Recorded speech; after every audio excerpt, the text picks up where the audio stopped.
Hello दोस्तों, आपका फिर से बहुत बहुत स्वागत है on 26th part of mock test on NISM series 5A, that is mutual fund distributor certification exam mock test series from बैंक्टोरियल।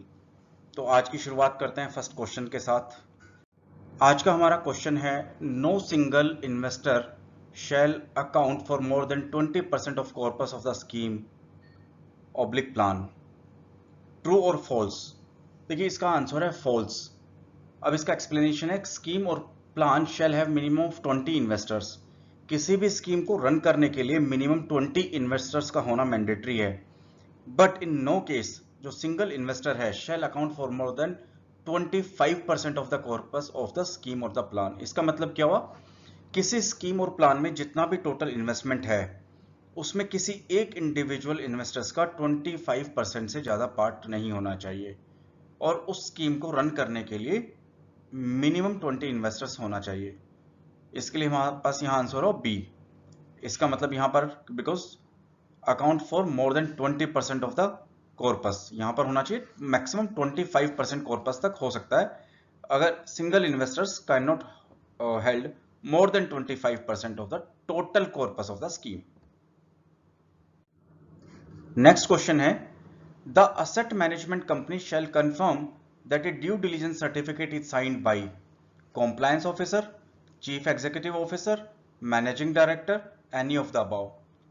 देखिए असेट मैनेजमेंट कंपनी का जो ड्यू डिलिजेंस सर्टिफिकेट है वो उसका कॉम्प्लायंस ऑफिसर करता है, हेंस आंसर इज ए।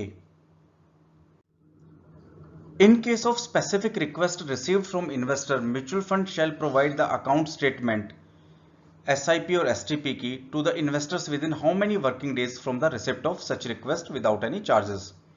तो अगर कोई इन्वेस्टर्स अपने अकाउंट स्टेटमेंट की रिक्वेस्ट करता है तो AMC को वो कितने टाइम में प्रोवाइड करनी होती है उनको account statement, 5 days, 10 days, 7 days, 15 days.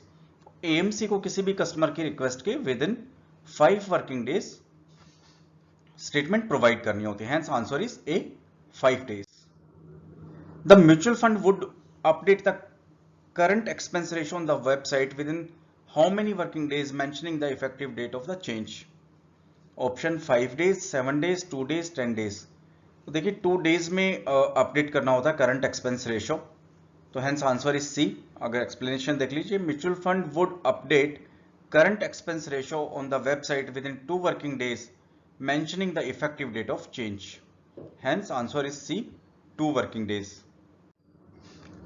Offer document of mutual fund schemes are approved by SEBI, true और फॉल्स। तो देखिए ऑफर डॉक्यूमेंट को सेबी कभी भी अप्रूव नहीं करता है। यस, जब भी स्कीम लॉन्च होती है तो AMC सेबी के पास ऑफर डॉक्यूमेंट प्रोवाइड करती है जो कि सेबी वेट करता है, बट सेबी कभी भी उसको फॉर्मली अप्रूव नहीं करता, hence answer is B, false, because offer document is approved by the AMC, not by the SEBI. Who regulates mutual fund depositories, custodians and registrar and transfer agents in the country? तो देखिए सभी mutual fund से related and stock market से related सभी agencies हैं, तो हमें पता है कि इन सभी को जो रेगुलेट करता है, इसके ऊपर जो अथॉरिटी है वो stock exchange board of India है। हेंस इसमें हमारे पास ऑप्शन देखिए RBI, SEBI, AMFI, all of the above, hence answer is C, stock exchange board of India regulates mutual fund depositories, custodian and registrar and transfer agents in the country. The objective of MFI is to recommend and promote best business practices, to interact with the Securities and Exchange Board of India, to represent the government, Reserve Bank of India, all of the above. तो देखिए AMFI का ये पूरा काम है सभी का, all of the above with the answer. ये बेस्ट प्रैक्टिसेस को रिकमेंड करते हैं, प्रमोट भी करते हैं, इंटरेक्ट भी करते हैं सेबी के साथ on different practices, formal processes, and to represent to the government and reserve bank of India के लिए भी ये रिस्पॉन्सिबल होते हैं, अकाउंटेबल होते हैं, hence answer is D, all of the above. To generate income by investing prominently in wide range of debt and money market securities is an objective of diversified equity scheme, diversified debt scheme, balance scheme, none। तो देखिए wide range of debt and money market, ये पूरा debt securities हुआ, debt instruments हुए, तो इसका answer होगा diversified date schemes, because इसमें कोई इक्विटी पार्टिसिपेशन है ही नहीं, यहाँ पे इक्विटी का कहीं भी नाम नहीं है, hence diversified debt scheme B is the answer.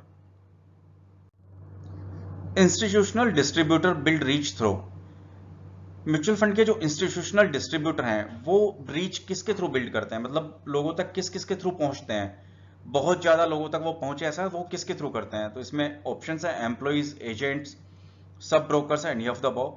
तो ये बहुत सिंपल सा क्वेश्चन है। जो इंस्टीट्यूशनल डिस्ट्रीब्यूटर्स होते हैं, बहुत बड़े बड़े डिस्ट्रीब्यूटर्स, वो कस्टमर्स तक जो रीच करते हैं वो थ्रू एम्प्लॉइज, एजेंट, सब brokers.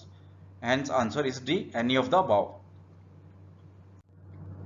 The distributor can charge fee from the investor, देखिए जो डिस्ट्रीब्यूटर है वो अपने इन्वेस्टर से फी चार्ज कर सकता है अपनी एडवाइजरी की। ट्रू और फॉल्स? तो इसका आंसर है यस, ट्रू। डिस्ट्रीब्यूटर जो सर्विस प्रोवाइड करता है अपने इन्वेस्टर्स को, उन सर्विसेज के लिए कोई फी जो अपने बेसिस के ऊपर होता है वो डिस्ट्रीब्यूटर अपने इन्वेस्टर से चार्ज कर सकता है। The difference between NAV and repurchase is, देखिए इसका क्या मतलब हुआ। मार्केट, करंट मार्केट में जो एनएवी होती है वो एग्जिस्टिंग एनएवी हो गई, एंड रीपर्चेज प्राइस मतलब हुआ रिडम्पशन, जब कोई क्लाइंट अगर रिडम्पशन के लिए यूनिट्स को सेल करता है। तो उसमें डिफरेंस क्यों होता है परचेज उसका, sorry, NAV and repurchase price में? Entry load, exit load, expense and dividend stripping. तो देखिए मान लीजिए कि किसी भी स्कीम की एनएवी है फॉर एग्जांपल 20 रुपीज। अब जब रीपर्चेज रिडम्पशन के लिए जाएगा तो अगर कोई एग्जिट लोड अप्लीकेबल है, एग्जिट लोड जो माइनस कर दीजिए, मान लीजिए एग्जिट लोड है 1%, तो 20 का 1% निकाल लीजिएंगे, मान लीजिए 20 पैसा, तो हमारा जो एक्चुअल रीपर्चेज प्राइस होगा वो हमारा होगा 19 रुपीज 80 पैसा। इसलिए ये आपकी एनएवी और रीपर्चेज प्राइस के अंदर डिफरेंस किसकी वजह से होता है? Exit load. क्योंकि जब भी आप सेल करते हैं तो जो करंट एनएवी है, करंट एनएवी में से एग्जिट लोड माइनस कर दिया जाता है और फिर जो एक्चुअल प्राइस आता है वो उसमें इन्वेस्टर्स को पे किया जाता है। Hence answer is B, exit load. NAV of income fund is to be calculated up to how many decimal places? 4, 3, 2, 1. Answer is A. Income funds की NAV को 4 डेसिमल प्लेसेस तक कैलकुलेट किया जाता है। Investment in mutual funds can be made using cheque, demand draft, B remittance, C ASBA, D any of the above. तो देखिए investments in mutual funds किसी भी के थ्रू किया जा सकता है, चाहे आप चेक्स के थ्रू कर सकते हैं इन्वेस्टर, चाहे ड्राफ्ट के थ्रू, रेमिटेंसेस के थ्रू, असबा के through, any of the above. ASBA हमने लास्ट अपनी वीडियो में पढ़ाई था, ASBA is application supported by blocked amount. तो इस वजह से हमारे पास ये किसी भी मोड से इन्वेस्टमेंट किया जा सकता है in mutual funds. Hence answer is D. STP is a combination of SIP and SWP. True और false? This is completely true. Why? देखिए STP क्या हुआ? Systematic transfer plan. SIP क्या हुआ? Systematic investment plan. SWP क्या हुआ? Systematic withdrawal plan. तो देखिए इसको थोड़ा एक्सप्लेन करते हैं। SWP is somewhat reverse of SIP। SIP में ऑटोमेटिकली आपके अकाउंट से पैसा कटता है और उसको सिस्टमेटिकली इन्वेस्टमेंट होता रहता है। If you invest lump sum in a mutual fund, you can set an amount you will withdraw regularly and frequency at which you want to withdraw, उसको बोलते हैं systematic withdrawal plan. Now STP stands for systematic transfer plans.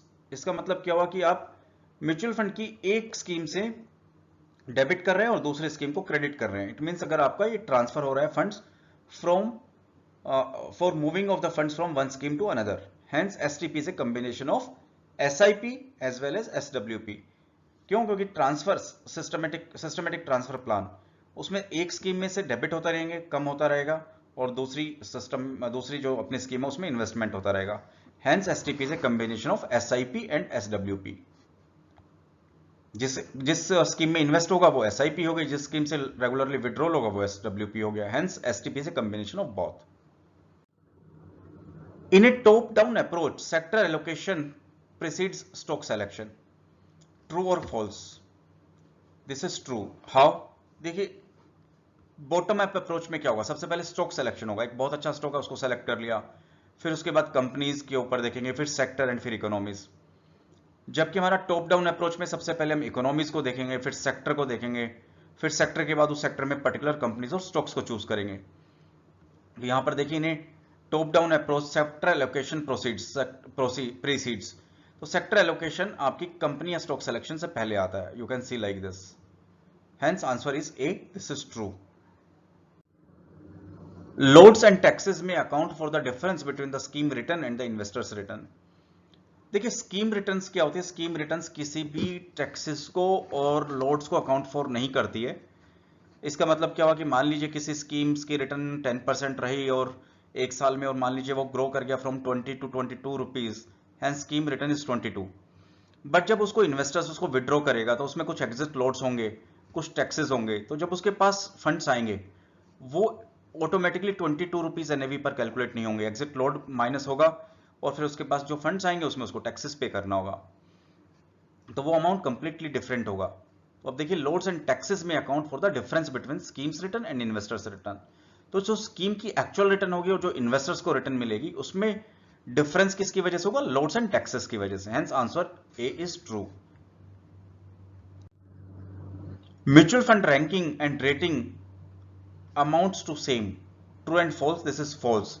Because देखिए ranking और rating difference होती है, ratings होती है various parameters के ऊपर, हम देखते हैं 1 star 2 star 3 star 5 star, and ranking होती है डिफरेंट स्कीम्स के अंदर, म्यूचुअल फंड्स के different different schemes, different different AMCs को उसको रैंक किया जाता है, hence these two are separate thing, hence these are not amount to the same, hence answer is B, this is false.